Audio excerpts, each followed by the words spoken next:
म्हणून आज प्रत्येक जण भोले बाबांची सेवा करते, प्रत्येक जण त्याचं स्मरण करतं, नामस्मरण करत आहे.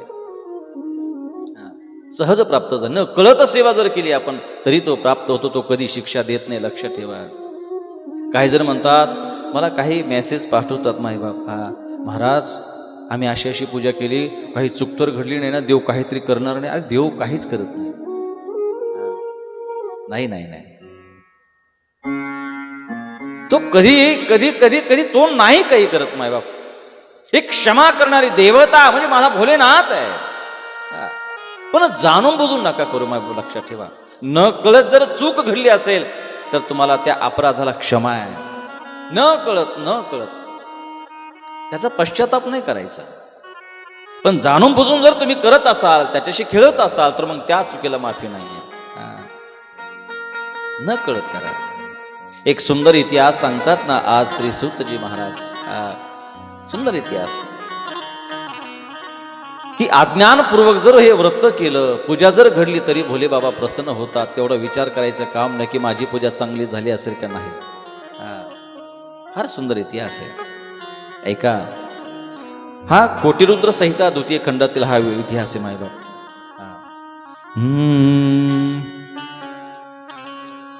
श्रूयताम् ऋषयः सर्वे कथयामि पुरातनम् इतिहासनिषादस्य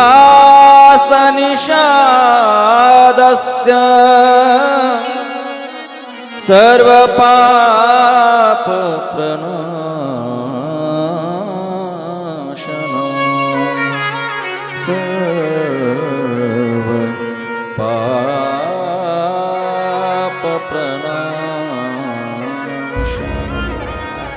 पुराणा इतिहास घडलेला आहे माझा.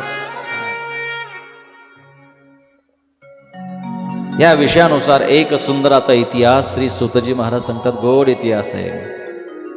आणि हा जो इतिहास मी तुम्हाला सांगतो ना, हा पापनाशक आहे आणि फार फार पुराणा आहे. म्हणून मी तुम्हाला सावध करतोय, फक्त प्रेमानं ऐका, प्रेमानं ऐका. श्रद्धा ठेवा. हा इतिहास, हे चरित्र ऐकत असताना ऐका.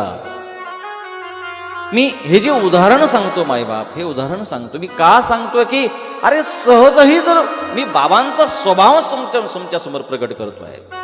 काय मी पूजा अशी करू का, मी पूजा तशी करू का, आणि कोणती पूजा केल्यानंतर बाबा प्रसन्न होतील, मी भ्रम काढतोय तुमचा. या गोष्टीकडे जास्त लक्ष देऊ नका मायबाप. अरे हे तत्व असं आहे ना, न कळत अज्ञानपूर्वक जरही सहज सेवा घडली ना, तरीही तो कल्याणच करतोय आणि त्याच्याकडून कल्याणच होतं मायबाप. तो कधी कोणाला दुःख देत नाहीये, आणि दुःख देण्याचाही प्रयत्न केला तर कल्याणच होतं. अशी एक देवता, असं तत्व माझा देवादिदेव महादेव आहे. जसं परीस जो आहे, परीसाचा स्वभाव कसा आहे, लोखंडाला लागल्यानंतर काय होतं, चांदी होते. बरोबर आहे ना. काय होतं म्हणजे तुम्ही अनुभव घेतला का परीसाचा. लोखंडाला लागले काय होतं, सोनं होतं. मग ते लोखंड 10 क्विंटलचा असो किंवा 20 क्विंटलचा असो, पण स्पर्श झाला की सोनं होतं. मला सांगा परीस कोणी पाहिलं का हो. नाही पाहिला, फक्त आपण ऐकतोय. परीस असा आहे की लोखंडाला लागलं की लोखंडाचं सोनं होतं, हे फक्त ऐकलंय आपण, पण प्रत्यक्ष परीस पाहिला नाही. काय स्वभाव की लोखंडाला लागलं की सोनं होतं. पण मायबाप, मग ते लोखंड, मग ती तलवार असेल, कुऱ्हाड असेल, काहीही असेल, तो सोनं केल्याशिवाय राहत नाही. असा एक इतिहास आहे की एका माणसाने सगळ्या तलवारीला ते परीस लावल्या गेला, स्पर्श केला, सर्व तलवारीचं सोनं झालं. त्या तलवारीनं विचार केला की नाही राव, यानं आपला स्वभाव, आपलं सामर्थ्य हिसकून घेतलं ना, आता परीसाला ठेवायचं नाही, याचा खात्मा करायचा, याला खल्लास करायची, याची हत्या करायची. मग सर्व तलवारीनं, सर्व जेवढे आयुध होते, हत्यारं होते मायबाप, सर्वांनी विचार केला आणि सर्व अगदी त्याला मारण्याकरता परिसराकडे गेले. जिथे परीस होता ना, त्या परिसरावर जोरात घाव टाकला त्या कुऱ्हाडीनं, त्या तलवारीनं. मला सांगा काय झालं. बोलत चला ना. काय झालं? चांदी झाली, सोनं झालं. अरे परीसाचा स्वभाव असा आहे, त्याला रागानंही घाव घातला तरी सोनच होणार, आणि प्रेमानंही घाव घातला तर सोनच होणार. त्याचा स्पर्शच असा आहे मायबाप, कसाही स्पर्श करा सोनच झाल्याशिवाय राहणार नाही. तसा ईश्वर आहे, कसंही त्याच्याकडे जा, त्याला शिव्या देत जा, त्याच्याशी त्या ठिकाणी वैर करा, त्याचा विरोध करा, तरी त्या ठिकाणी आपलं कल्याणच तो करतोय. असा ईश्वर आहे मायबाप. मग विरोध भक्ती करा, त्याच्यासोबत वैर करा मायबाप, विरोध करा, तरी तो कल्याणच करतोय. तो परिसासारखा आहे, कसंही जा तो कल्याणच करतो मायबाप, कल्याणच होतंय. देव कधी कोणाची हत्या करत नाही आणि भगवंताकडून कधी कोणाची हत्या होतच नाही. लोक म्हणतात भगवंताने रावणाला मारलं. नाही, रावणाला नाही मारलं. रावणातले आतले जे विचार होते तो रावण मारला नाही बाबा. जी राक्षसी वृत्तीचे विचार आहेत, जो आतला जो रावण मरण, तो फार महत्वाचा. आणि भगवंतानं ते काम केले, रावणाला नाही मारलं. अरे रावणाची जर हत्या केली अशी रावण पापी असं म्हणा. अरे रावण समोर आहे, राम म्हणतोय, आणि प्रत्यक्ष भगवंताला पाहत पाहत त्याचा प्राण जातो, याला कसा पापी म्हणावं? देव समोर आहे आणि देवाला पाहत तो प्राण सोडतोय, आणि मारणारा तो कोण आहे? विष्णू आहे. आणि भगवंताच्या हातानं मरण येतोय, आणि प्रत्यक्ष मरत्या वेळेस भगवान समोर आहेत, आणि प्रत्यक्ष मरत्या वेळेस रावणाच्या ओठामध्ये मुखामध्ये राम हा शब्द आहे. त्याला कसं पापी म्हणावं? अरे आपण जीवनभर पूजा करतो, जीवनभर एकादशी धरतो, सगळे वार धरतो, पण कधी मरत्या वेळेस जीवनभर देवाचं नाम येईल, पण मरत्या वेळेस कोणाच्या ओठाला देवाचं नाम येत नाही. आणि जर मरत्या वेळेस जर हे हाल होत असेल, देवाचं नाम येत नसेल, आठवण होत नसेल, तर आपल्यापेक्षा रावण बरे. आपल्यापेक्षा रावण बरे ना.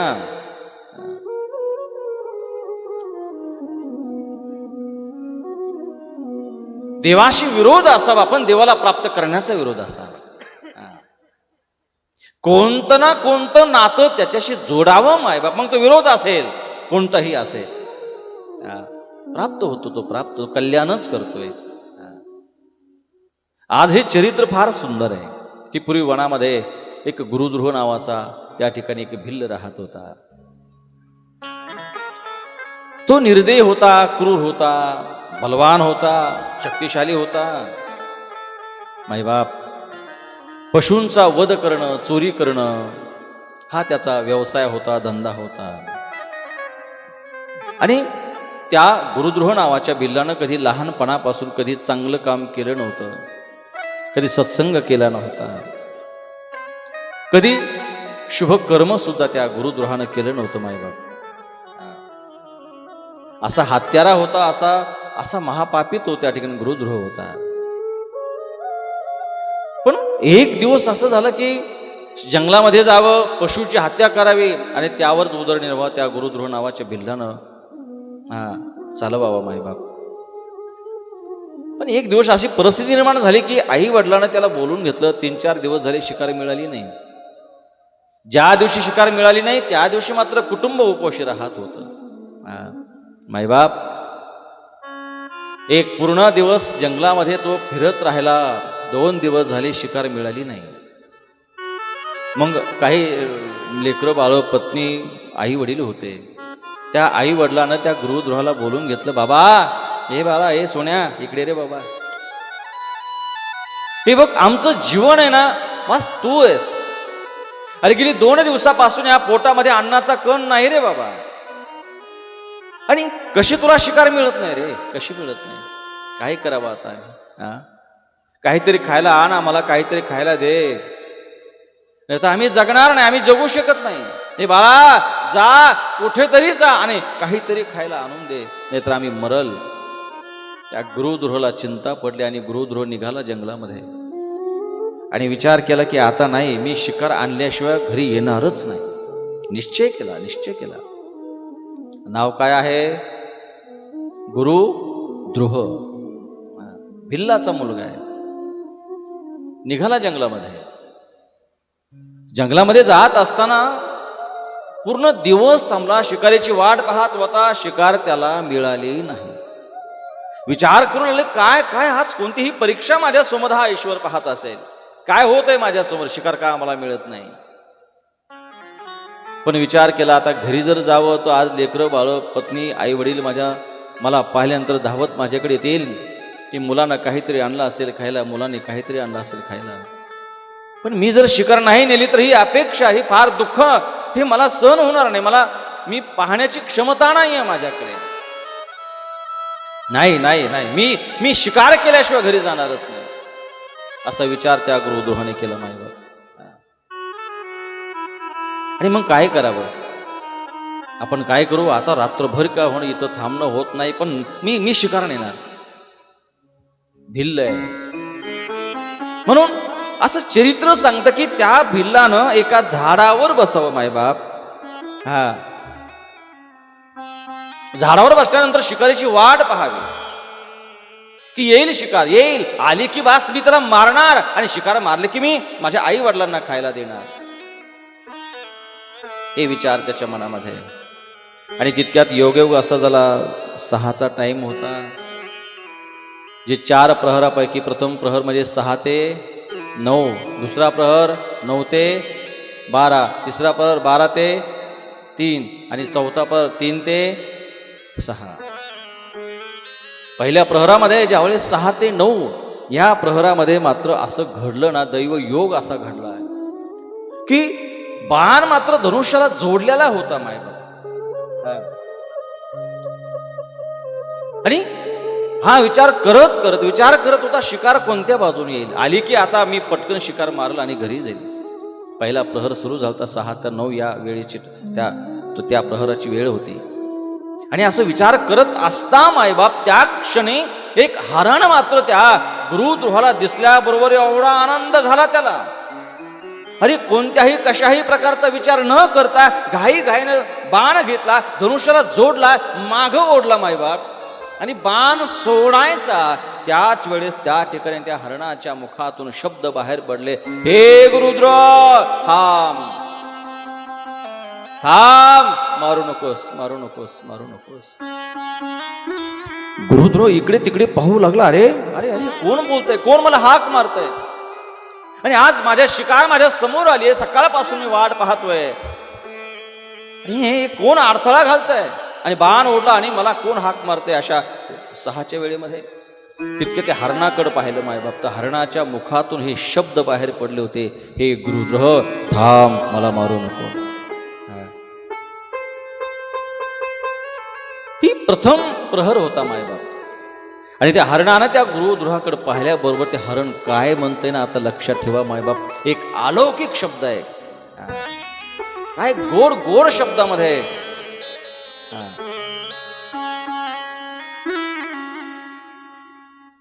आपलं जीवन बदलून जाईल असं त्या हरणाचे शब्द आहे मायबाप. काय वाक्य आहे, काय उच्चार आहेत, काय उद्गार आहेत त्या हरणाचे, अलौकिक उद्गार आहेत. एक हरण एक मुका प्राणी बोलतोय, आणि हे उद्गार आज एका मनुष्याला बोलतोय. मनुष्याचा आणि हरणाचा, पशु प्राण्याचा संवाद आहे. ऐका हरणाचे उद्गार किती सुंदर आहे. त्या हरणाने त्या गुरुद्रोहाकडे पाहावं, सारखं पाहावं, टकमक टकमक, हे गुरुद्रोह, हे बघ, मी तुला जे अडवलं ना, मला मरणाची भीती नाहीये. लक्षात ठेव, जो तू माझ्याकरता बाण जोडलास ना, माझ्या नावानं बाण जोडलास, मला मारण्याकरता बाण जोडलास ना, तो बाण माझ्याकरता ठेव, मार मला. अरे अरे मी भाग्यवान आहे. ऐका बरं का, या हरणाचे एक एक शब्द ऐका, एक एक शब्द ऐका मायबाप. हे उद्गार किती अलौकिक आहे, किती सुंदर आहे. हे प्राणी रे, एक मुका प्राणी बोलतो रे, आणि एका माणसाला बोलतो. लक्षात ठेवा, कधी ते चरित्र हे आपल्याला फार मोठा आदर्श देऊन जातात मायबाप, मार्गदर्शन देऊन जातात, आपल्याला सावध करतात. नुसतं पूजा नका, लक्षात ठेव रे, फार गोड चरित्र आहे. व्यासांना एवढं अलौकिक चरित्र, आणि एक पशुचा आणि मानवाचा संवाद, एक पशु मानवाला शिकवत आहे, आणि पशुच्या उद्गारानं आज माणसाचं कल्याण होत आहे. किती शोकांतिक आहे मायबाप. अरे ज्याला हात आहे, ज्याला पाय आहे, ज्याला मुख आहे, ज्याला कान आहे, ज्याला सर्व अवयव असताना एका पशुनं माणसाला ज्ञान शिकावं, एका पशुनं माणसाचा उद्धार करावा. एक मुका प्राणी आहे आणि एका बोलत्याला त्या ठिकाणी हे ज्ञान शिकावं. काय उलट आहे. नाथांच्या घरची पाण्याला मोठी. हे सगळं कलियुगामध्ये उलट आहे. म्हणजे एवढं उलट कराल ना तेवढं लोकांना बरं वाटतं. म्हणतात नाही ते पतिव्रत्याच्याच गळ्याला फास आहे. जो जास्त सत्य बोलतो ना मायबाप त्याला फार कष्ट आहे, त्याला फार दुःख आहे. लक्ष ठेवा. या समाजामध्ये अति सत्य बोलणाऱ्याला फार त्रास आहे, फार दुःख आहे, फार अवघड आहे. कलियुगाचा स्वभावच फार अंगाला शहारे आणणारा आहे.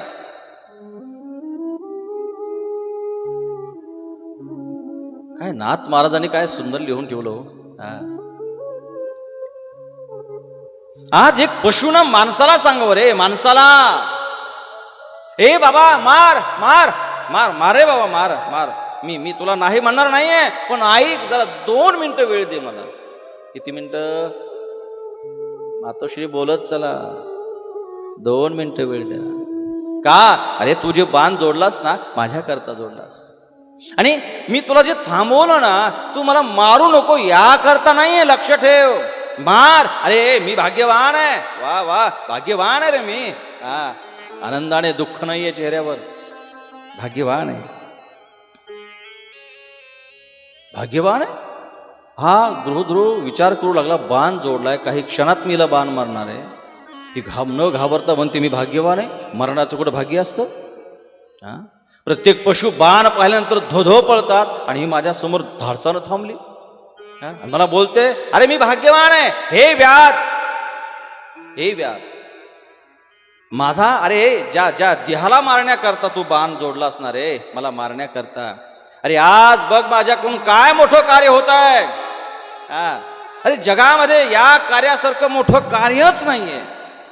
जर मला मारून जर तुला सुख होत असेल तर हा नासका देह मी घेऊन जाऊन काय करू? काय मला मारून जर तुझा प्रपंच सुखी होत असेल, मला मारून जर तुझा आत्मा सुखी होत असेल, तर हे नासलेला देह मी ठेवून काय करू? मला त्याच्यात समाधान आहे. कुठेतरी हा देह कोणाच्या तरी सुखाला, कोणाच्या तरी आनंदामध्ये आणि कोणाला तरी आनंद प्राप्त करून देतोय. याकरता मोठं भाग्य कोणतं आहे? हे हरणाचे वाक्य आहे.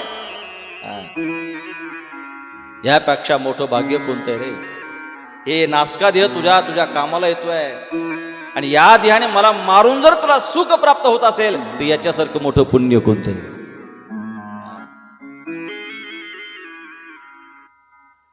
पण त्या व्याधाला विश्वास नाही बसत. हरणाने सांगितलं हे बघ मी तुला मारू नाही म्हणत नाही. मला मी कशा करता तुला हात केले की बाबा मला फक्त घरी 1 मिनिट जाऊ दे, आणि घरी मला याच्या करता जायचं रे. माझे 2 पिलं घरी आहेत रे, माझी लेकरे रे घरी, आणि मला तहान लागली म्हणून लेकराला घरी ठेवलं आणि मी इकडं आले रे. हे व्याध शेवट आईची माया ना. आईची माया रे. आई सगळं करू शकते रे, पण लेकराशिवाय राहू शकत नाही.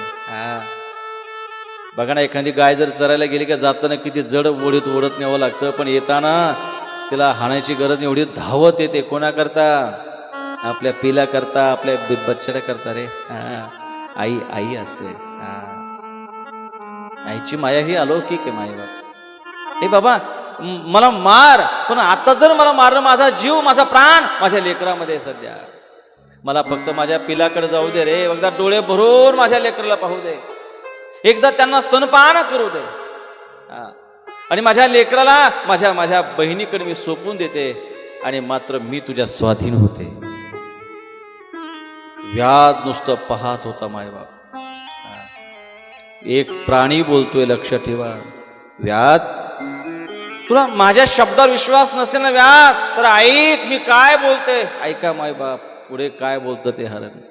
हे म्हणतंय उपकार करसेव यत् पुण्यम जायते त्विहं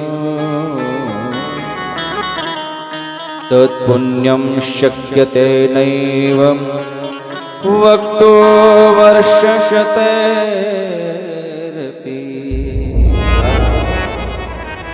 उपकार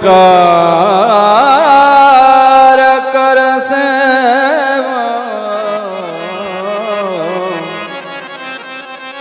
यत् पुण्यं जायते त्विह. हरणाचे शब्द आहे मायबाप. हे हरण त्या व्याधाला बोलतय, व्याध ऐका रे मायबाप, गोड संवाद आहे. एक प्राणी आहे जो मुका प्राणी या समाजाला, या मानवाला ज्ञान शिकवतोय आपण काय घेतलं पाहिजे. प्राणी रे, एक प्राणी, मुका प्राणी, एक हरण आहे. हरण आहे.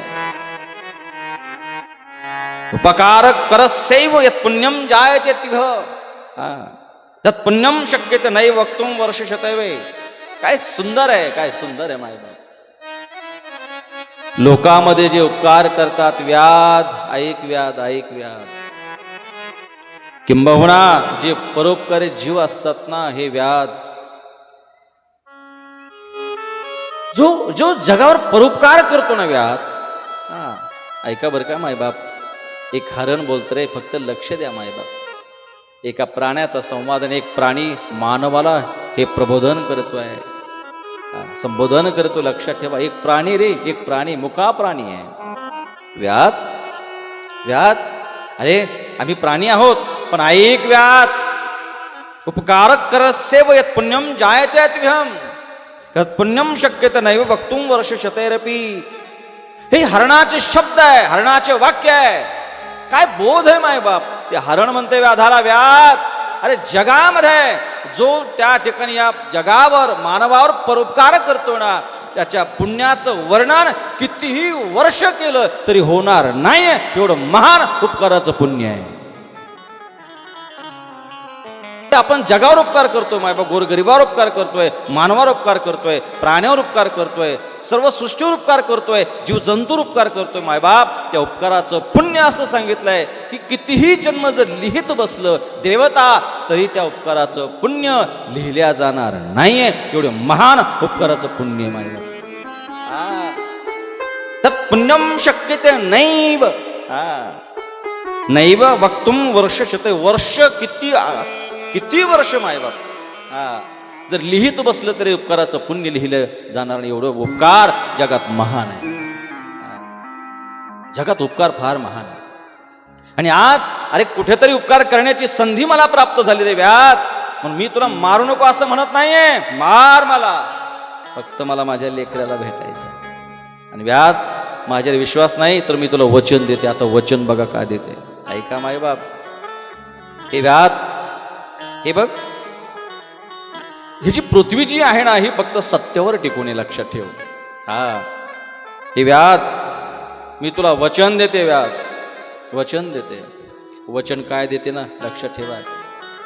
व्याध जो या मनुष्य देहाला येऊन सुद्धा ज्याच्या मुखामध्ये नमःशिवाय, शिव, महादेव, रामकृष्ण हरी, श्रीकृष्ण, राधे राधे, जर त्या परमेश्वराचं नाव येत नसेल, जे पाप त्या मुखाला लागतो त्या व्यक्तीला लागतं. ऐकतोय ना.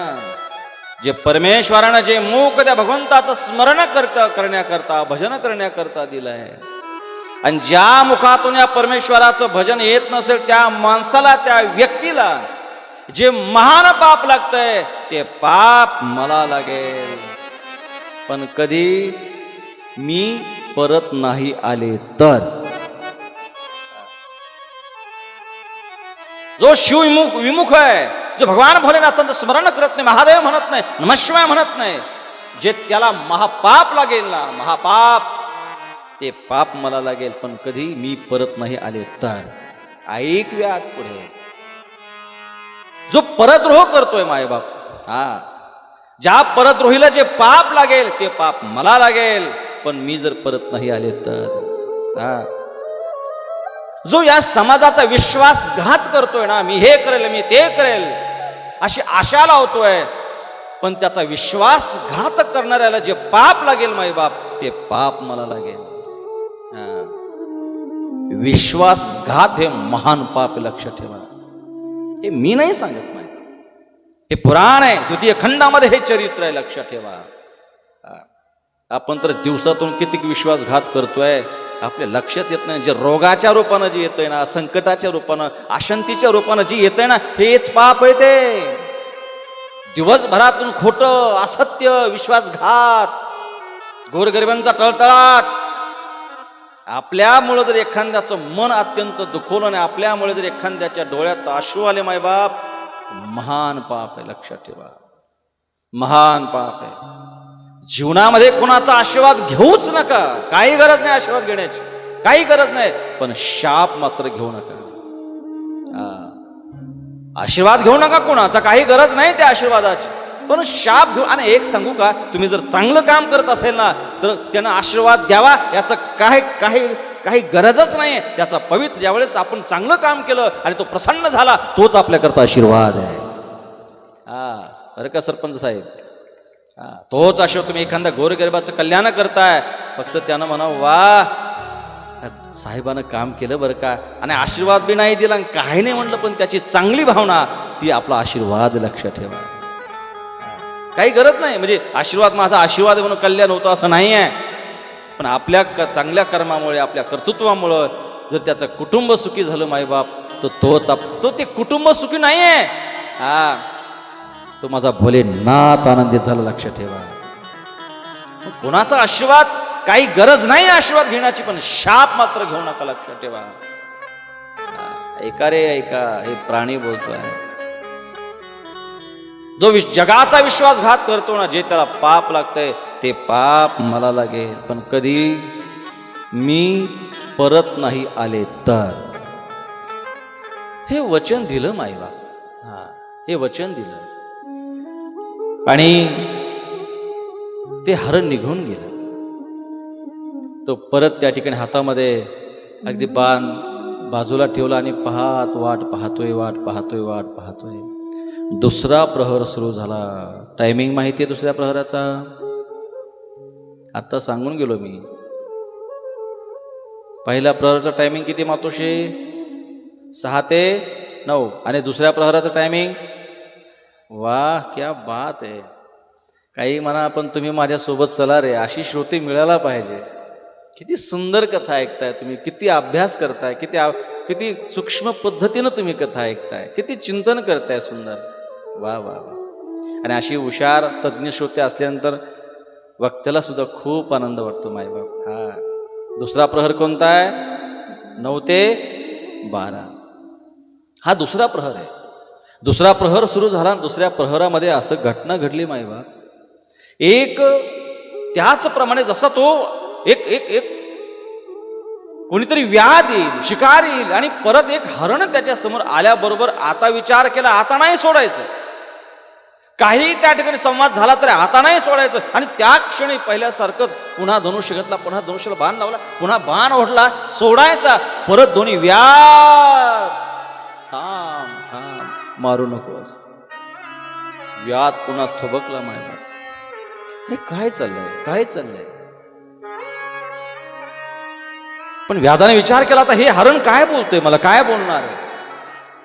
त्यावेळेस ते हरण बोलायला सुरुवात केली, व्याध मला मारू नकोस. ते हरणाचे फार सुंदर शब्द, व्याध मी परत येते, मला एकदा घरी जाऊन येऊ दे, मला एकदा कल्पना देऊ दे माझ्या कुटुंबाला. व्याध मी परत येईल, माझ्यावर विश्वास ठेव व्याध. एक सांगू व्याध. आणि पुढे हरण म्हणतंय, व्याध मी तुला वचन देते, जो वेद धर्माचं उल्लंघन करतोय, जो धर्माच्या विरोधात चालतोय, जे त्याला पाप लागेल ते पाप मला लागेल, मी जर परत नाही आले तर. व्याध जो विष्णू भक्त आहे, पण विष्णू भक्त असताना शिवभक्ताची जर निंदा करत असेल, भगवान शिवाची निंदा करत असेल, जे त्याला महापाप लागेल ते मला लागेल. पण कधी मी परत नाही आले तर. ऐका. आणि व्याध 3 क्रमांक, जो आपल्या माता पित्याचं श्राद्ध घालत नाही व्याध, जो आपल्या माता पित्याचं श्राद्ध घालत नाही, जे पाप त्याला लागेल व्याध, ते पाप मला लागेल. पण मी जर परत नाही आले तर, हे वचन दिलं माईबाप, ते हरणही निघून गेलं. आणि आता लागला त्या ठिकाणी तिसरा प्रहर. किती टायमिंग? 12 ते 3 हा तिसरा प्रहर. त्या तिसरा प्रहारमध्ये व्याधाने परत विचार केला, परत विचार करत बसला. आणि त्याच ठिकाणी माईबाप एक धष्ट पुष्ट हरण त्याच्या समोर आलं. हरण आल्यानंतर व्याधानं पहिल्यासारखंच बाण जोडला आणि हरणाला मारायचंय. हरण सुद्धा, हे व्याध थांब थांब थांब थांब, मारू नको मारू नको, ऐक माझं. व्याध विचार करू लागला, हे काय चाललंय, हे काय चाललंय, हे काय घडतंय माझ्यासोबत आज. पण बघू आता हे काय बोलतंय. पण जसं जसं हे पशु ज्या वेळेस हे व्याधाला बोलत होते, त्या वेळेस व्याधाची शुद्धता होत होती. लक्ष ठेवा. काय प्रबोधन, काय वाक्य. व्याध थांब. आता व्याध अगदी लक्ष देऊन त्या हरणाकडे पाहतोय. आता हे हरण काय बोलणार आहे, ऐका मायबाप. व्याध, हे बघ माझ्या अंगामध्ये खूप मांस आहे, तू मला मार, तुझं कल्याण होईल. व्याध ऐक, मी तुला मारू नको या करता थांबवलं नाही, आता मारून टाक मला. अरे व्याध. आणि हरणाचे शब्द आहे मायबाप, यो वै सामर्थ्य युक्तश्च नोपकारं करोति वै तत्सामर्थ्यं भवेत् व्यर्थ परत्र नरकं व्रजे.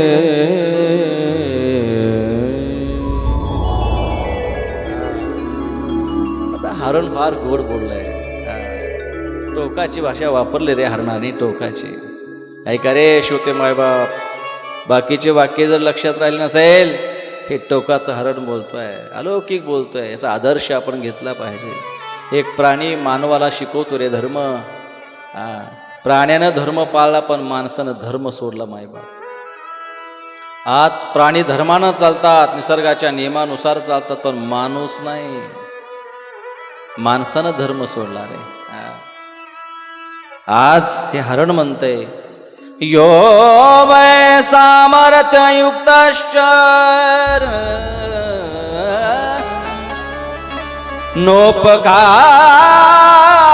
नोपकारं करोति वै तत्सामर्थ्यं भवेत् व्यर्थ परत्र नरको व्रजे. ऐका आता हरणाचे शब्द. हरण काय म्हणते, व्याध, ज्याचं शरीर परोपकारासाठी युक्त आहे, तो परोपकार करू शकतो, लोकांची मदत करू शकतो. सगळं सामर्थ्य, वैभव आहे, पैसा धन दौलत सगळं देऊ शकतो.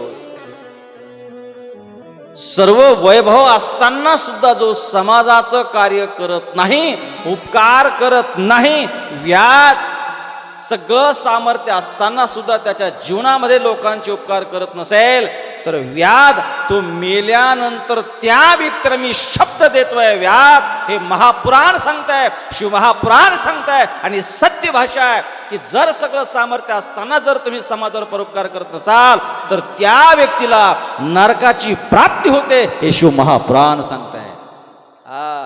नरकाची प्राप्ती मायबाप, तो नरकालाच जाणार मायबाप, भयानक हाल होणार. एवढं धन असताना सुद्धा सडणार तो.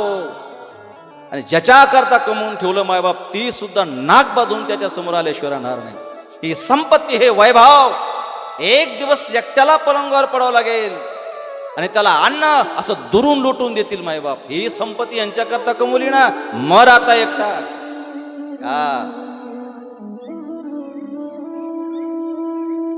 जो बंगला तो तुझ्या करता बंगला, त्या बंगला सुद्धा तुला ठेवणार नाही. तुझ्या अंगाचा वास सुटल्यानंतर बंगल्याच्या बाहेर तुला ठेवतील.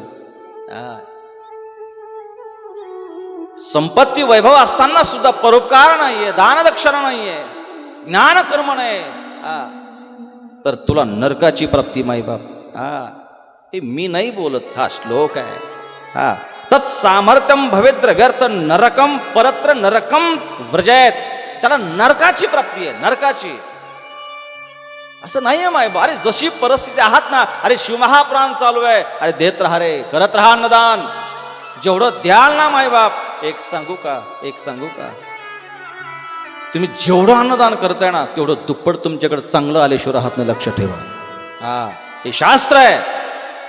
तुम्ही बघा ना, तुम्ही एखाद्या विहिरीचं पाणी, धर्मराज महाराज, तुम्ही उपसूच नका. एखाद्या विहिरीचं पाणी उपसू नका, त्याचा उपसा करूच नका. बघा तुम्ही ते पाणी किती गोड लागतं. बरोबर आहे का? अरे जर विहिरीचं पाणी उपसलंच नाही मायबाप, ते पाणी खराब होऊन जातं आणि प्यायच्या सुद्धा लायकीच राहत नाही. पण उपसा करत राहा, नवीन नवीन नवीन पाणी येत राहतं, नवीन आणि जास्त पाणी येत राहतं मायबाप. जेवढं तुम्ही अन्नदानाला खर्च करताय ना, तो ईश्वर त्या अन्नदानाची, त्या धनाची, त्या संपत्तीची दानानं शुद्धता होत असते, लक्षात ठेवा. अरे जे धन आपल्या लेकरा बाळाला त्रास देणार आहे, त्या धनाची शुद्धता होत असते. जेवढं अन्नदान आहे, जेवढं घडतंय ना, करत राहा. अरे आज मी प्रत्येकांच्या घरी जातो ना, काय आदर करतात ते लोक. क्या बात आहे, प्रसन्न आहे मी. किती आदर आहे, काय सन्मान आहे, काय प्रेम आहे. प्रत्येकाच्या घरी जात असताना तेवढंच प्रेम मिळतंय मायबाप, तेवढा आदर मला आज या गावामध्ये मिळतोय. आज सरपंचाच्या घरी गेलो आम्ही, काय सुंदर व्यवस्था केली सरपंचाने. वा वा वा. माझा पाऊल सुद्धा जमिनीवर टेकू दिला नाही, एवढे फुलं आथरले ते. माझा पाऊल सुद्धा जमिनीवर टेकू दिला नाही, टेकलाच नाही पाहिजे. एवढा आदर, एवढा मान सन्मान, एवढं प्रेम. काय भावना आहे, काय शुद्ध भावना आहे. हे महत्वाचं आहे. हे करत राहाल मायबाप, त्या संपत्तीचा एवढा आनंद मिळून जाईल आणि आपली कमवलेली लेकरं बाळ जी आहे ना, अतिशय जीवनभर आनंदित राहाल. अतिशय आनंद. आणि बघा ना, याचा परिणाम हे अन्नदान, हे ज्ञानसत्र हे चालतंय, कुटुंब सुखी आहे, आनंदित आहे, कोणतं दुःख आहे. याचा परिणाम फक्त आपण जीवनामध्ये जे सत्संग करतोय, जे चांगलं कार्य करतोय ना, ते तिथं काम येतं, लक्षात ठेवा. जेवढं कराल अन्नदान ना, तेवढं त्या दुप्पट भगवान तो देत असतो. अन्न धनाची शुद्धता, वैभवाची शुद्धता, ती प्रसन्नता भगवान त्या ठिकाणी देत असतो मायबाप.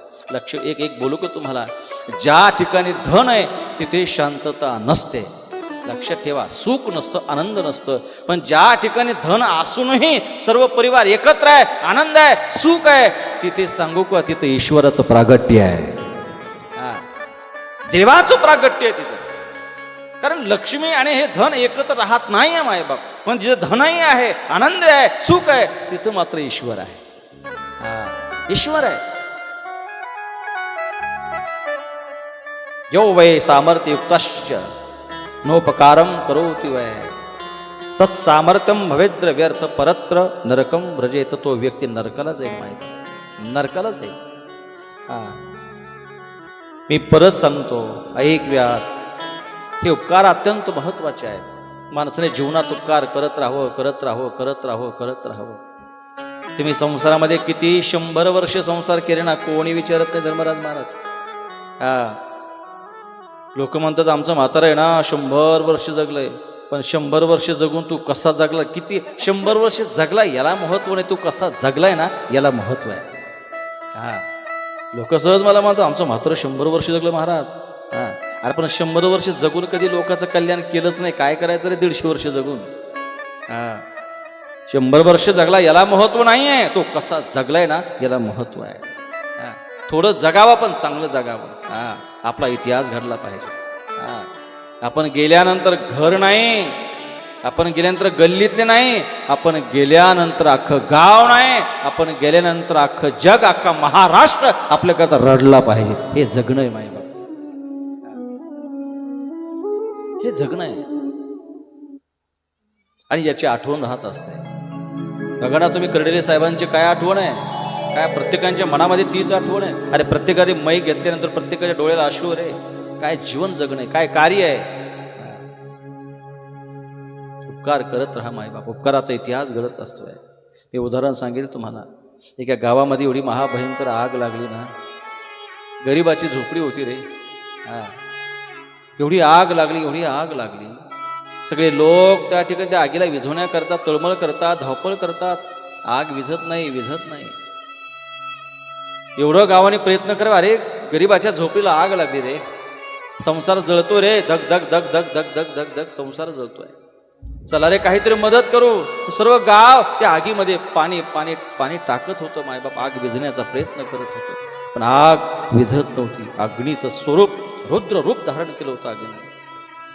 पण ऐका मायबाप, तिथे चमत्कार असा झाला, एक त्या आगीमध्ये एक चिमणी जी आहे ना, ती सुद्धा एका चोचीमध्ये पाणी घ्यावं, त्या आगीस टाकावं. कशामध्ये? चोचीमध्ये पाणी घ्यावं, कुठं टाकावं? त्या आगीत टाकावं. मला सांगा, चिमणीनं किती पाणी त्या आगीत टाकल्यानंतर आग विझेल? किती पाणी टाकलं? अरे का आयुष्यभरही पाणी टाकत बसली तरीही ती आग विझणार नाहीये, शांत होणार नाहीये. पण तरीही चिमणीचं काम मात्र आगीत पाणी टाकणं होतं. चिमणीच्या चोचीमध्ये किती लिटर पाणी बसतं? किती लिटर धर्मराज महाराज? एक थेंब, अर्धा थेंब बसत असेल. पण तेवढंच अर्धा थेंब त्या आगीमध्ये टाकावं. पण आपलं काम करत होती, आपलं कार्य करत होती. आणि एक बघा, चांगलं काम तुम्ही करायला लागले की मधी मात्र कावळा आळेश्वर राहत नाही. चांगलं काम करायला लागलं की कावळे मात्र मध्ये आड येतातच. मायबाप येतातच, येणारच कावळे. आणि ते कावळे आल्याशिवाय आपल्यालाही चांगलं काम करायला मजा येत नाही. प्रतिस्पर्धी असल्याशिवाय स्पर्धा करायला मजा येत नाही. पण प्रतिस्पर्धी हा आपल्यापेक्षा मोठा असावा. आणि मोठ्यासोबत ज्यावेळेस आपण प्रतिस्पर्धा करतोय ना, तिथं हारलो तरी आपण जिंकल्यासारखे. तिथे हारलो तरी आपण जिंकल्यासारखे. जीवनात स्पर्धा पाहिजे, लक्षात ठेवा. पण स्पर्धा अशाची पाहिजे, तो आपल्यापेक्षा मोठा असावा, तर स्पर्धा करण्यामध्ये मजा आहे. चांगलं काम केलं की कावळा आड येतोच. मायबाप येणारच.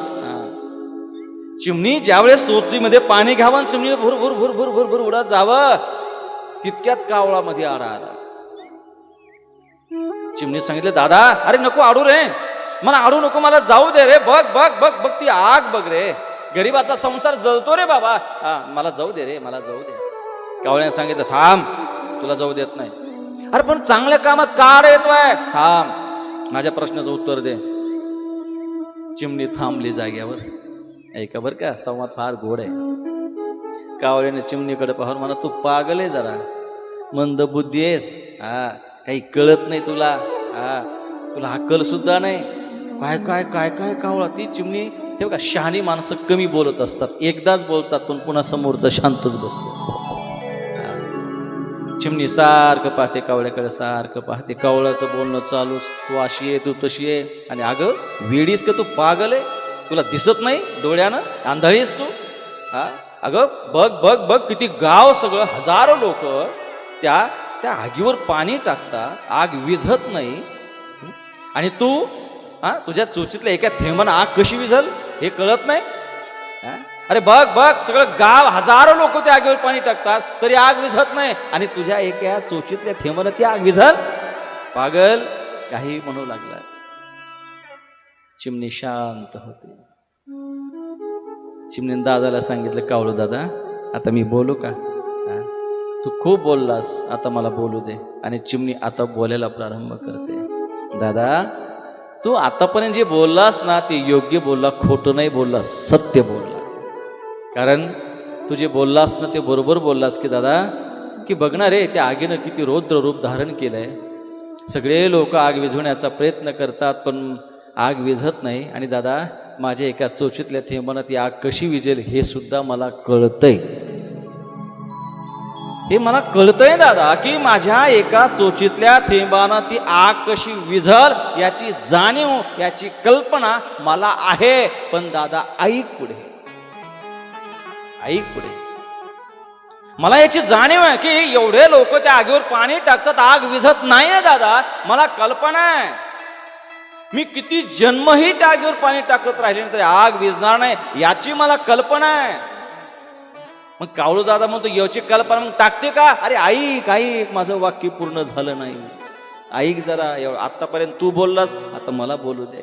मी ऐकलं ना तुझं, मला बोलू दे. दादा मला कल्पना आहे रे की माझ्या एका चोचीतल्या थेंबानं ही आग विझणार नाही. पण दादा ऐक, ज्या वेळेस अग्नीचा इतिहास निर्माण होईल ना, चिमणीचे गोड शब्द आहे दादा, ज्या वेळेस अग्नीचा इतिहास तयार होईल ना त्यावेळेस आग लावण्यात नाही पण आग विझवण्यात माझं नाव येईल. आग लावण्यात नाहीये पण दादा ज्या वेळेस अग्नीचा इतिहास तयार होईल ना त्यावेळेस आग लावण्यात नाही पण आग विझवण्यात मात्र माझं नाव येईल, माझं नाव येईल. मायबाप कर्माचा इतिहास घडत असतो. जर चांगली कर्म असेल लिहिण्याची गरज नाही, आपोआप प्रत्येकाच्या हृदयामध्ये तुम्ही रुजल्या जातात. आपली कर्म चांगली पाहिजे, आपलं कर्तृत्व चांगलं पाहिजे, आपलं कार्य चांगलं पाहिजे. तो इतिहास आपल्याला घडवण्याची गरज नाही. आणि माणसं, एक सांगू का, माणसाने कधीतरी एकदा मरून जगावं. परोपकार अत्यंत महत्वाचा आहे.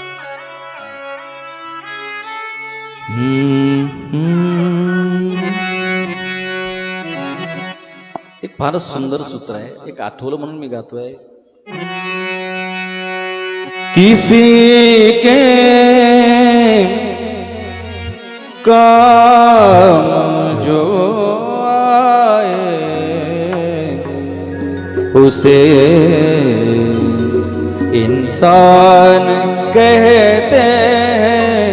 किसी के काम जो आए उसे इंसान कहते हैं. पराया दर्द अपनाए उसे इंसान कहते हैं.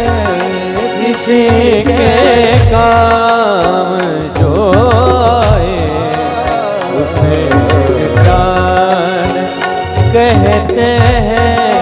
पराया दर्द अपनाए उसे इंसान कहते हैं. या सूत्राच्या शब्दाकडे लक्ष ठेवा. मी म्हणायचं म्हणत नाहीये, या गीताचा अर्थ फार सुंदर आहे आणि अलौकिक आहे. लक्ष ठेवा. किसी के काम जो आए उसे इंसान कहते हैं. जो कोणाच्या दुःखामध्ये सहभागी होतो त्याला माणूस म्हणावा. पराया दर्द अपनाए उसे इंसान. जो प्रत्येकाच्या दुःखामध्ये सहभागी होतो, मदत करतोय, उपकार करतोय, त्याला माणूस म्हणावं. लक्षात ठेवा. फार सुंदर सूत्र आहे मायबा. ऐका पुढे, ऐका, लक्ष देऊ या शब्दाच्या, या गीताच्या शब्दाकडे लक्ष द्या.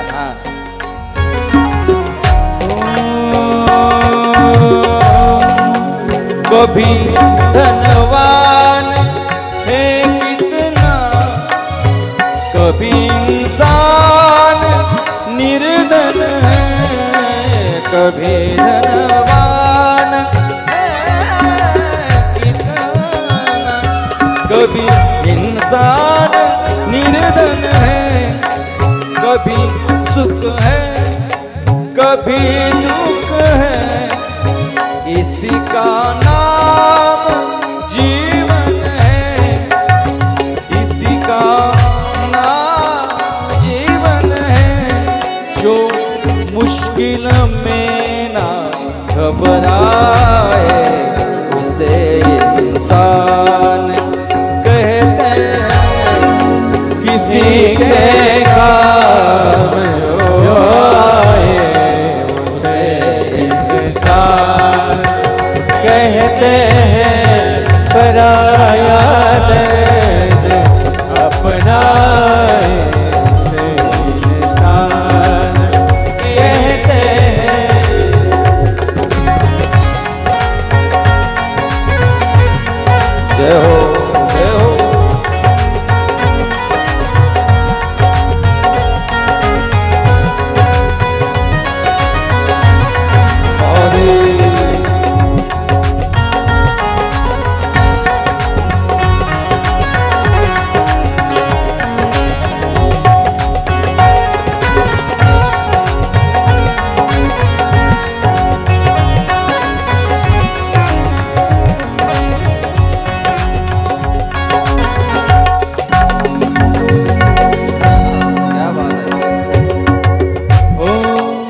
ये दुनिया एक उलझन है, कहीं धोखा कहीं धोखा। ये दुनिया है एक उलझन, कहीं धोखा कहीं धोखा। कोई हंस हंस के जीता है, कोई जीता है रो रो कर। जो गिर कर संभल जाए उसे इंसान कहते हैं। किसी के काम जो आए उसे इंसान कहते हैं। पराया दर्द अपनाए उसे इंसान कहते हैं।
यूं भरने दुनिया में पशु भी पेट भरते हैं। यूं भरने दुनिया में पशु भी पेट भरते हैं। लिए इंसान का दिल जो हुनर परमार्थ करते हैं। ये इंसान का दिल हुनर परमार्थ करते हैं।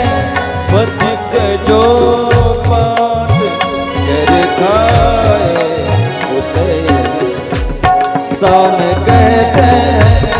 किसी के काम जो आए उसे इंसान कहते हैं।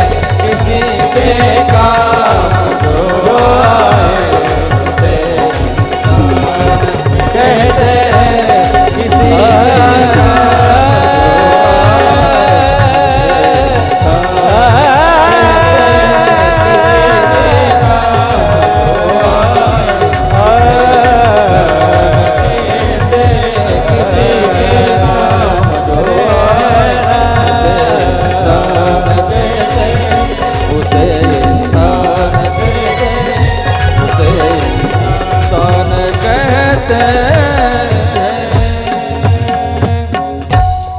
एक बार हर हर जरा जोरात म्हणा. आज किती खायला आहे आपल्याला. हा, जरा जोरात म्हणा हर हर. जरा पाठीमागचा आवाज आला पाहिजे. हर हर. बाणेश्वर भगवान की. बाणेश्वर भगवान की. बाणेश्वर भगवान की. वाह, हे सुंदर सूत्र माहिती. काय कभी धनवान है कितना, कभी इंसान निर्धन है. कधी श्रीमंत, कधी फार पैसा येतो, धन येतंय, कधी कधी म्हणतात ना कधी खिशामध्ये 1 रुपया नसतो. अशी परिस्थिती ओढवत असते मायबाप. पण पुढे कधी सुख असतं जीवनामध्ये, कधी दुःख असतं मायबाप. आणि त्याचंच नाव जीवन आहे असं सांगितलं गेलं. पण जो दुःखाला घाबरत नाहीये, जो संकटाला घाबरत नाही, त्याला मनुष्य म्हणलं गेलं. लक्षात ठेवा. जो मुश्किल में ना, मुश्किल में ना, मुश्किल में ना, जो मुश्किल में ना, मुश्किल में ना,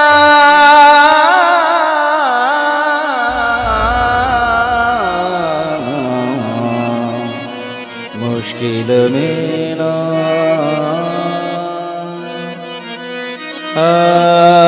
मुश्किल में ना, जो मुश्किल में ना घबराए उसे इंसान कहते हैं. हे सुंदर सूत्र आहे मायबाप.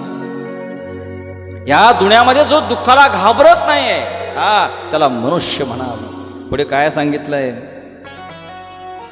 जो गिरकर भी संभल जाए उसे इंसान कहते हैं. काय सूत्र आहे, काय सूत्र शिकून जातो मायबाप. ये दुनिया एक उलझन है, कहीं धोखा कहीं ठोकर, कोई हंस हंस के जीता है, कोई जीता है रो रो कर,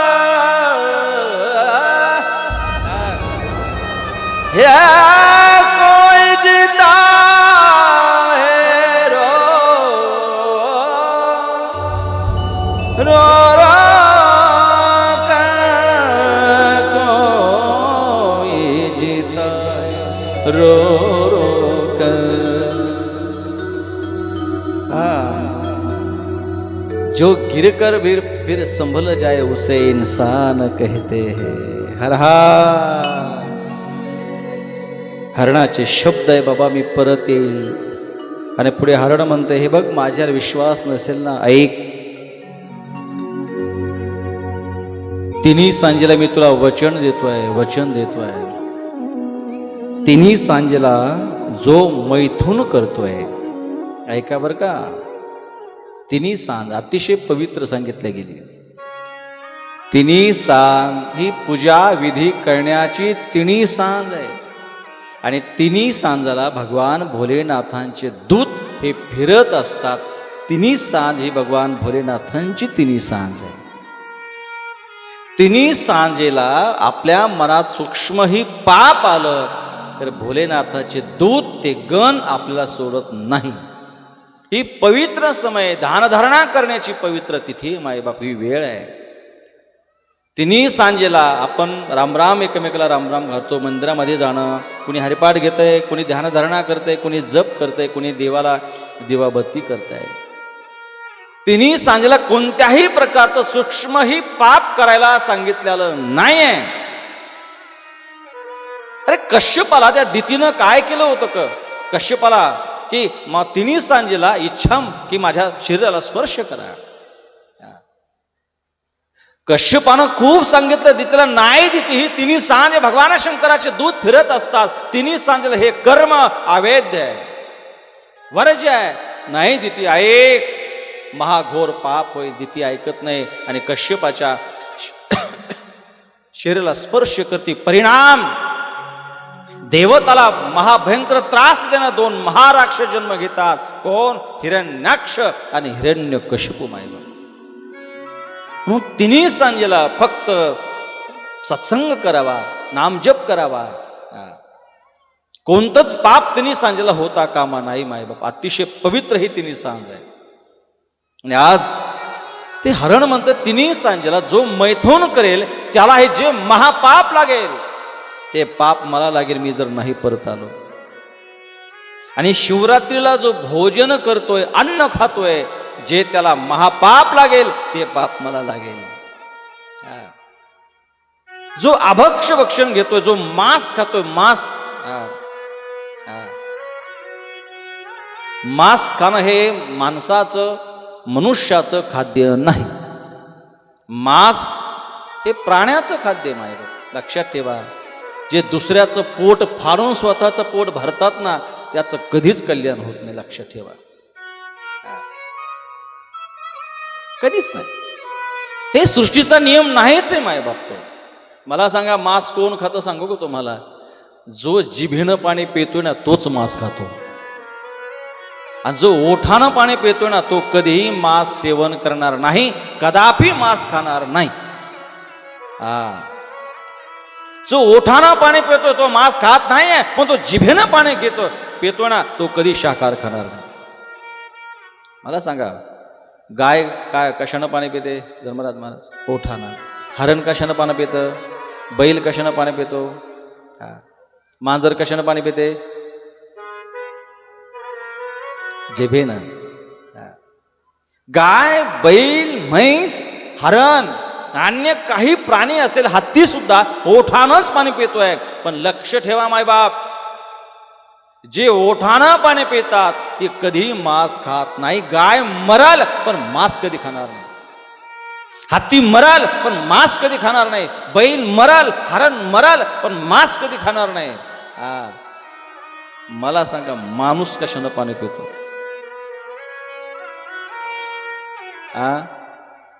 जिभेनं पितो का ओठानं पितो? पुढे बोलतो मी. वाघ कशानं पाणी पितो? कुत्र कशाने पाणी पितं? सिंह कशानं पाणी पितो? लांडगं कशानं पाणी पितं? मांजर कशाने पाणी पिते? मला सांगा वाघ मरल पण कधी शाकाहार खाणार नाही. तो मांसच खाईल तो शांत होईल. बघा तुम्ही अजून शोध लावा का. आता ते आपल्या आपल्यात असल्यामुळं ते सगळी एकमेकडे पाहायला लागली.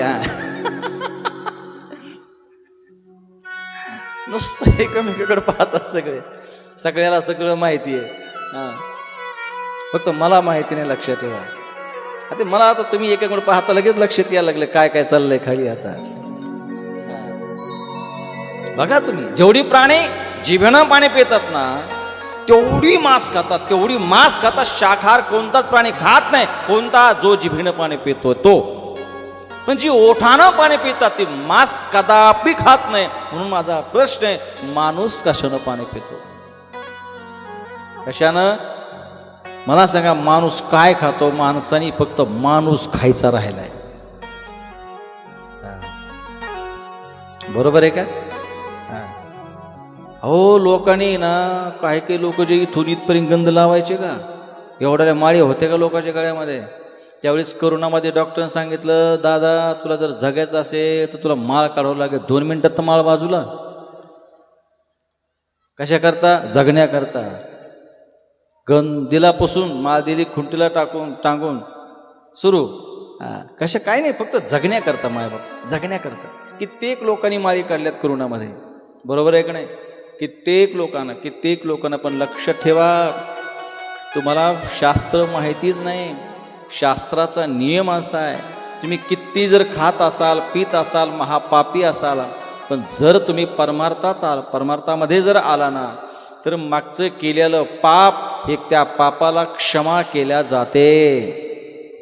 पण पुढे ऐका तुम्ही इकडं आलात पापाला पुन्हा क्षमा केल्या जाते पण इकडून जर पुन्हा तिकडं गेला तर पुन्हा क्षमा नाही. पुन्हा क्षमा नाही. माहिती इकडे जर आला परमार्थाचा स्वीकार केला तर मागचे केलेले पाप असेल काय खाल्लं पिल्लं असेल ते क्षमा आहे. ते वर्ज केलं जातं.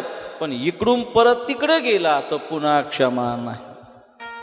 पुन्हा क्षमा नाही. ते पाप ते भोगावीच लागणार. माहिती म्हणून अरे मांस खाणं हे माणसाचं खाद्य नाही रे. त्यानं काय होतं, चिडचिडपणा वाढतो रे, आपले संस्कार, बुद्धी व्यवस्थित राहत नाही. जे कारण या शरीरामध्ये तसं काही अवयव तसे मशीन तयार केलंच नाही त्या खाद्याचं, पण तरी लोक खायला लागले. नका खाऊ मायबाप, ते मांस खाणं नाही रे. नाही नाही, माणसाचं खाद्य नाही, महापाप आहे रे, महापाप आहे, महापाप आहे. हे सात्विक खाणं नाही मायबाप, नास्तिक खाणं आहे रे. आणि एक सांगू का, जे घरचे वडीलधारी माणसं आहे ना, पहिलं हे संस्कार त्यांनी स्वतःमध्ये रुजवायला पाहिजे. हे मांस खाणं सोडून द्या मायबाप. नका रे, एखाद्याला प्राण्याला मारून तुम्ही तुमच्या पोटामध्ये टाकताय, नका रे, नका नका. कोणाला मारून जर तुम्ही खात असाल ना, तुमचा संसार कसा सुखी होईल मला सांगा ना. नाही सुखी होणार ना. का, अरे खाण्याकरता किती पदार्थ आहे, किती पदार्थ आहे, किती पदार्थ आहे, ते खाणार आहे. तेच खावं असं नाही. एखाद्याला मारत असताना कसं काय वाटत नाही रे. त्याला मारून अगदी आपण ते आपलं पोट भरतोय, हे माणसाचं खाद्य नाही आणि नाही केलं पाहिजे. आहे ना, खूप सुंदर पदार्थ आहे. सात्विक जीवन जगा, चांगलं जगा, मस्त आनंदात जीवन जगा. अरे थोडं जीवन आहे रे, फार थोडं आहे. आता फार अवघड झालंय. काळ हा वासून आपल्या पाठीमागं. पहिले लोक 70-80 वर्ष जुनी लोक जगायचे, आता नाही राहिलं. आता 30, 35, 50, 60 पर्यंत झालं, संपलं. आयुष्य मर्यादा घटली. कोण तरुण मंडळी खूप चाललेत. फार मरण जवळ आहे. क्षणाचा आता भरोसा नाहीये. फार युग बदललंय. फार रोग, अनेक रोग येऊ लागलेत. फार अवघड झालंय माय बाबा. आता जगणं फार अवघड झालंय. त्यापेक्षा थोडं जीवन आहे ना, आनंदात जगा. जीवनात विरोध ठेवू नका मायबाप. प्रत्येकाशी प्रेमानं वागा, चांगलं वागा. काही खरं नाही राहिलं रे, काही खरं राहिलं नाही. आज व्यक्ती दिसतोय, उद्या सकाळची तो स्मशानात दिसतो मायबाप. चांगली चांगली माणसं रे, प्रत्येकाच्या एवढं. आणि आपण क्षणाक्षण जे खातोय ना, ती विषच खातोय मायबाप. शुद्ध खायला कोणाला काही मिळायला तयार नाहीये. म्हणून आणि विश्वास या युगामध्ये कोणावर ठेवा ना. आणि या युगामध्ये घात कोणामुळे होऊ लागला माहिती आहे का? आपल्याच माणसामुळे आपला घात होऊ लागला माहिती, लक्षात ठेवा. दुःख देणारे ही आपलीच माणसं आहे, कष्ट देणारे ही आपलीच माणसं आहे, आणि आपला घात करणारे ही आपलीच माणसं आहे. आपल्याला जो धोका होतो ना, तो आपल्याच माणसामुळे होतोय. विश्वास ठेवावं कोणावर, अशी दुनिया झाली मायबाप. म्हणून फक्त बस निस्वार्थच जीवन जगा. चांगलं आहे थोडं करा, राजकारण अवश्य करा. माझं आणि इथे तर मला फार सुंदर पाहायला मिळालं मायबाप. इथल्यासारखं राजकारण माझ्या आयुष्यात मी कधी पाहिलं नाही. मी नेहमी सांगत असतो की राजकारणामध्ये अवश्य परमार्थ असावा. काय, राजकारणामध्ये परमार्थ असावा, पण परमार्थामध्ये राजकारण नसावं, लक्षात ठेवा. राजकारणामध्ये परमार्थ असावा, पण परमार्थामध्ये राजकारण नसावं. आणि ती पद्धत, ही नियम मला इथं पाहायला मिळाली. फार सुंदर, फार सुंदर. म्हणून त्या ठिकाणी माईबाप, आज जो अभक्ष भक्षण करतोय ना, जे त्याला पाप लागेल ते मला पाप लागेल.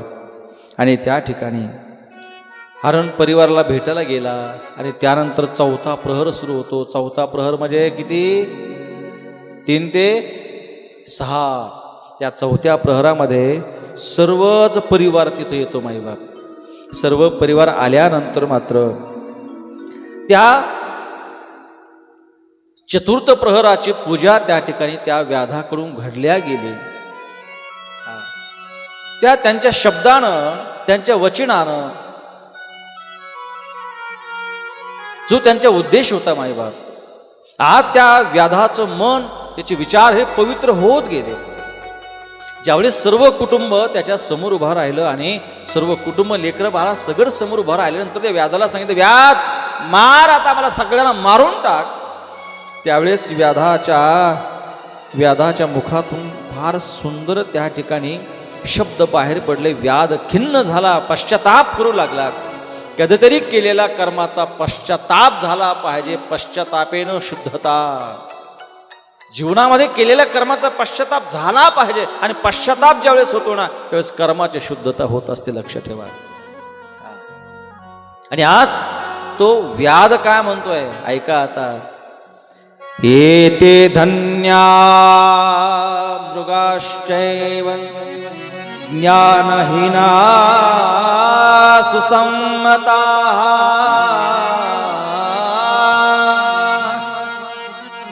स्वीयेनैव शरीरेण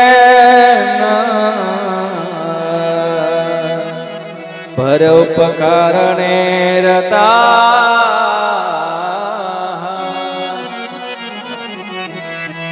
आज व्याध जो त्या हरणाला मारण्याकरता बसला होता, व्याधाचा बाण खाली पडला गेला मायबाप.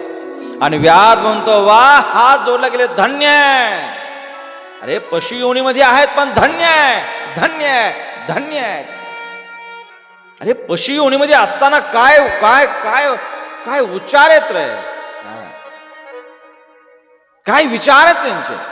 मला लाज वाटते की मी या मनुष्य देहाला येऊन काय केलंय मी, मला लाज वाटते. अरे ज्ञानरहित असताना परोपकाराची भाषाही बोलतात आणि हे पवित्र कार्य आज या मुक्या प्राण्याकडून होत आहे. मला माझी लाज वाटते, मी काय केलंय, मला माझी लाज वाटते. माणसाला लाज कशी का कोणती वाटावं माहितीये का? जो मद्यपान करतो ना त्याची त्याला स्वतःला लाज वाटावी. ज्याच्याकडे कोणतं कार्य होत नाही त्याला स्वतःची लाज वाटावी. माहिती लाज कशाची वाटावी याचाही प्रश्न आहे. आज व्याधाला स्वतःची लाज वाटून काय केलं मी जीवनामध्ये. खरंच पशु योनीमध्ये असताना सुद्धा हे सन्माननीय आहेत हे प्राणी. त्यांचा सन्मान करावा, सन्मान करावा, आदर करावा, सत्कार करावा, अशी त्या ठिकाणी हे पशु प्राणी आहेत. आणि त्या ठिकाणी दुसऱ्याच्या शरीराला त्रास देऊन आपल्याला काय मिळणार आहे. आणि मी माणूस म्हणून घ्यायची मला स्वतःला लाज वाटते. हा व्याध त्या ठिकाणी स्वतःला बोलत असताना मायबाप पश्चाताप करू लागला. आणि पुढे काय म्हणतो ऐका. कौवा गतिम गमिष्यामि पातकं जन्मतः कृतं इदानीं चिन्तयामि धीक धीक च जीवनं मम. काय बोलावं त्या व्याधानं, काय बोलावं. तो व्याध म्हणतो, अरे धिक्कार आहे माझ्या जीवनाचा, रे धिक्कार आहे माझ्या जीवनाचा. कशाला या मनुष्य जन्मामध्ये मी आलोय. इदाने चिंतम्याव धीक धीकचे जीवनम मम. माझ्या जीवनाचा धिक्कार आहे, धिक्कार आहे माझ्या जीवनाचा, धिक्कार आहे माझ्या जीवनाचा. अनेक पाप करून त्या ठिकाणी अनेक प्राण्याचा संहार करून माझं कुटुंबाचं मी भरण पोषण करत होतोय. धिक्कार आहे माझ्या जीवनाचा. मायबाप आज हे व्याध बोलत असताना जन्मापासून मी कधी चांगले कर्म केले नाहीये आणि माझ्या वाट्याला आज हे अशुभ कर्म काय आले, माझ्या जीवनाचा धिक्कार आहे. अरे एक व्याध स्वतःच्या जीवनाचा धिक्कार करतो मायबाप. आणि हा पश्चाताप करत असताना त्याच ठिकाणी भगवान शिवजी तिथे प्रसन्न होतात, प्रगट होतात. व्याध घाबरला. हे काय होतंय माझ्याकडून, काय पाप झालंय. आणि हे पाप झाले म्हणून आज भगवान शंकर महादेव हे प्रगट झाले. व्याधाला आश्चर्य वाटतं. भगवान शंकराची अलौकिक त्या ठिकाणी हे सुंदर हे दृश्य हे त्या व्याधाच्या समोर दिसल्यानंतर व्याध घाबरला, थरथर कापू लागला. व्याध भगवान शंकरकडे पाहायला लागला, थरथर कापू लागला, घाबरला की हे भगवान, हे भोलेनाथ, मी काय अपराध केलाय, काय अपराध केला. भगवान भोलेनाथ म्हणतात, बाबा तू अपराध केला नाही, तुझ्यासारखं पुण्य आतापर्यंत कोणीच केलं नाही. व्याध म्हणला, पुण्य? मी तर हरणाला मारायला आलो, तू पुण्य कशाचं केलं मी? अरे व्याध तुला माहितीच नाही अजून, आता सांगतोय. व्याध ऐक, तुझ्यासारखं पुण्य आणि तुझ्यासारखी पूजा कोणी केली नाही. व्याधाने सांगितलं, पूजा? रात्रभर माझ्या हातात बाण होता, मी हरणाला मारण्याकरता आलो, हत्या करण्याकरता आलो, तर पूजा कोणी कशा प्रकारची माझ्याकडून घडली आहे. त्यावेळेस भगवान शंकर त्या व्याधाला म्हणतात, मी हे उदाहरण काय सांगितलं तुम्हाला, कोणाच्या लक्षात आहे? हे एवढा वेळ तुमचा का घेतला, कशामुळे घेतला, नाही कोणाच्या लक्षात. पण असेल काही विद्वान, काही तज्ज्ञ, काही ज्ञानी माणसं इथं बसलेत माईबाप. या उदाहरणाचा उद्देश शिवमहापुरामध्ये एकच आला की भगवान शंकराची सेवा अज्ञानपणामध्ये सहजही घडली तरी भोलेनाथ तो महादेव प्रसन्न होतो माईबाप. सहज घडलं तरी तो प्रसन्न होतो माईबाप. एवढा भोळा आहे तो, आणि त्याचं भोळेपण हे उदाहरण सांगून प्रगट केलं माईबाप. याकरता मी तुमचा वेळ घेतोय. आणि ऐकणारे पुढे फार गोड आहे व्याधाचा आणि भोलेनाथांचा संवाद. आणि व्याधाने सांगितलं, देवा मी काय केलं, असं कोणतं कर्म केलंय, बाबा म्हणतात व्याध, अरे तुझ्याकडून सहज कर्म झाले की ते तुलाही माहिती नाही. कसं काय व्याध? ज्यावेळेस तू वरती झाडावर चढत असताना तुला झाडावर चढता येत नव्हतं, त्यावेळेस तू एका दगडावर पाय देऊन वरती गेला. व्याध, जरा खाली येईन तो पाला पाचोळा जरा बाजूला कार, ज्या दगडावर तो पाय दिला होतास. त्यावेळेस व्याधानं तो पाला पाचोळा जो होता ना तो बाजूला काढला. मायबाळ, ज्यावेळेस पाला पाचोळा बाजूला काढला ना त्याच वेळेत त्या पाल्याच्या त्या कचऱ्याच्या खाली दिव्य भगवान शंकराचं ज्योतिर्लिंग होतं. मायबाळ, हे दिव्य सुवर्णमय ज्योतिर्लिंग त्या व्याधानं पाहिलं, नंतर दर्शन घ्यायला प्रारंभ केले. व्याध, तू दगडावर पाय देऊन गेला नाहीस, तू माझ्या डोक्यावर पाय देऊन गेलास. माझ्या डोक्यावर पाय दिलास व्याध. अरे पूर्ण समर्पण तू मला केलंस. आणि व्याध पुढे ऐक, ज्यावेळी तू झाडावर बसलत ना त्यावेळेस तू प्रत्येक क्षणी ते बेल तोडायचा, ते पानं तोडायचा, खाली टाकायचा, पानं तोडायचा, खाली टाकायचा. राजा ऐक, जे झाडावर ज्या झाडावर बसलात ना हे वृक्ष बिल्व वृक्ष आहे, मला अतिशय प्रिय आहे, अतिशय प्रिय, अतिशय प्रिय आहे. मला प्रसन्न करण्याकरता हा वृक्ष आहे. हा वृक्ष नसून साक्षात माझं स्वरूप आहे, मीच आहे. सर्व देवता या वृक्षामध्ये प्रगट आहेत, वास करतात. आणि त्या पवित्र दिव्य वृक्षावर तू त्या ठिकाणी उभा आहेस, बसलायस. आणि एक एक पान ज्यावेळेस तू खाली टाकायचं ना ते पान दुसरीकडे पडत नव्हतं, ते माझ्या मस्तकावर पडायचं. व्याध आई, अरे ज्यावेळेस तू घाईघाईनं बाण ओढायचा ना, अरे ज्यावेळेस तुझा कोपरा आहे ना त्या पिशवीला लागायचा, त्या पिशवीतलं पाणी खाली पडायचं, पण ते पाणी दुसरीकडे नाही माझ्या मस्तकावर पडायचं. व्याध, आणि मी का प्रसन्न झालो? ही 4 प्रहराची सेवा तुझी घडली, पण व्याध मी प्रसन्न होण्याचं कारण आहे, इथं येण्याचं कारण ही जी रात्र आहे ही कोणती रात्र तुला सांगू? ही महाशिवरात्र. ही महाशिवरात्र आहे, मला अतिशय प्रिय आहे. महाशिवरात्र अतिशय प्रिय आहे, अतिशय प्रिय आहे. आणि ज्या महाशिवरात्र एक बिल्वपत्र जर मला अर्पण केलं तर किती हजार, 1000 अश्वमेध यज्ञाचं फल प्राप्त होतं. राजा, अरे तू तर रात्रभर हे बेलानं या बिल्वपत्र मला अभिषेक घातलास. मी प्रसन्न आहे, मी प्रसन्न. माग काय मागायचं? सहज घडलेली पूजा. त्यानंतर भोलेनाथाने सांगितलं, व्याध तुला आशीर्वाद असा देतोय, कारण तू आता इथून जा. एक तुला गुह असं मी तुझं नामकरण करतो. तो व्याध होता, गुरुद्रोह होता, पण माझ्या भगवान भोलेनाथानं गुह असं सुंदर नाव ठेवलं. आणि पुढे सांगितलं, व्याध आता तू इथून शृंगवेरपुरामध्ये जा. कोणत्या पुरामध्ये? शृंगवेरपुरामध्ये जा. तिथे तुझी राजधानी बनव. आणि त्या ठिकाणी तुला त्रेतायुगामध्ये प्रभू रामचंद्र भगवान विष्णूचा अवतार असणारे, हे दिव्य अवतार धारण करणारे, दिव्य लीला करणारे, आणि प्रभू रामचंद्र तुला भेटण्याकरता येणार आहे. जा त्या राजधानीमध्ये. व्याध त्या ठिकाणी निघून जातो, पण त्याच ठिकाणी भगवान शिवाने त्या हरणाचाही त्या योनीतील मुक्तता केली. ज्या ठिकाणी भोलेनाथ प्रगट झाले होते तिथेच भगवान व्याधेश्वर नावानं तिथे प्रगट झाले. व्याधेश्वर भगवान की जय. एक बार जोरात हर हर हर हर हर हर.